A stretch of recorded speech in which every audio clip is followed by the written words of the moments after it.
കാലീവനിക്കുള്ളിൽ വിശ്രമം കൊള്ളുന്ന, കാലത്തിന് തിലകക്കുറിച്ചാർത്തിയ, കാലഘട്ടങ്ങളെ അതിജീവിക്കുകയും തന്റെ വ്യക്തിത്വത്തിന്റെ വശ്യതയാൽ ത്രികാലങ്ങളെ പോലും പ്രകാശമാനമാക്കുകയും ചെയ്ത ശ്രീനാരായണ ഗുരു ഇങ്ങനെ എഴുതി: അവനവൻ ആത്മസുഖത്തിനായി ആചരിക്കുന്നവ അപരന് സുഖത്തിനായി മരണം.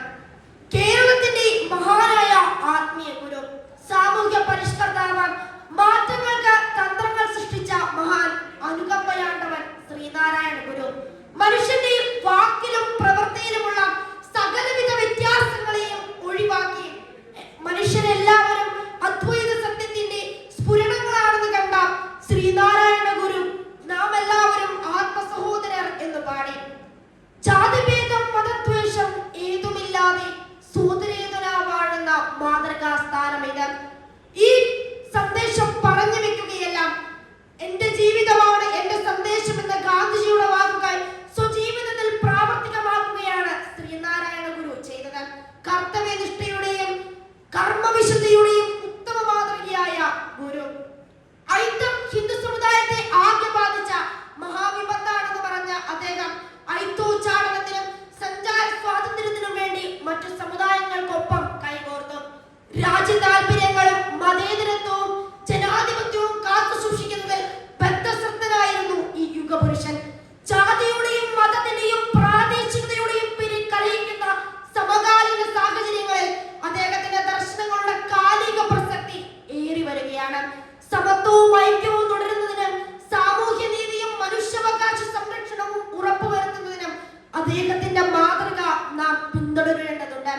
എല്ലാ മനുഷ്യരെയും ഒന്നായി കണ്ടുകൊണ്ട് അവരുടെ ദുഃഖത്തെ സ്വന്തം ദുഃഖമായി കണ്ട് അവർക്ക് വേണ്ടി സമരം നയിച്ച മഹാനായ മനുഷ്യസ്നേഹി. സാമൂഹ്യ പരിഷ്കരണവും അശരണരുടെ ഉന്നമനവും അന്ധവിശ്വാസങ്ങളുടെ ഉന്മൂലനവും ലക്ഷ്യമാക്കി അദ്ദേഹം പ്രവർത്തിച്ചു.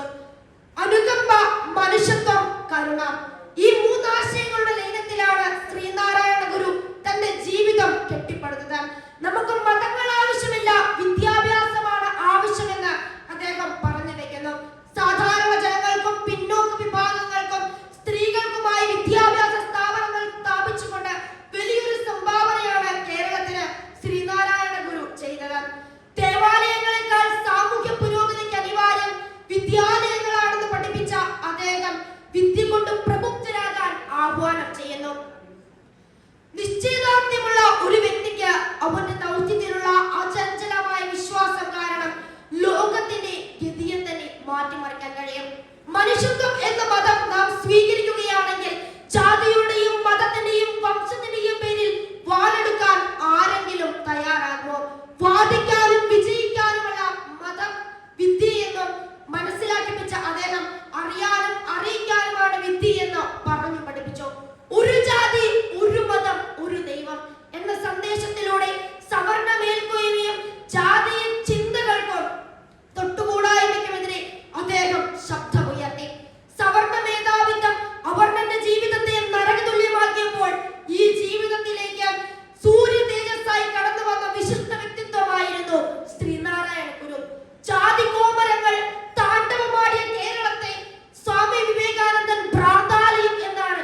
ഒരിക്കലും അന്യന് ദോഷം വരുത്തുന്ന ഒരു കാര്യവും ചെയ്യാൻ നാം തയ്യാറാകരുത്.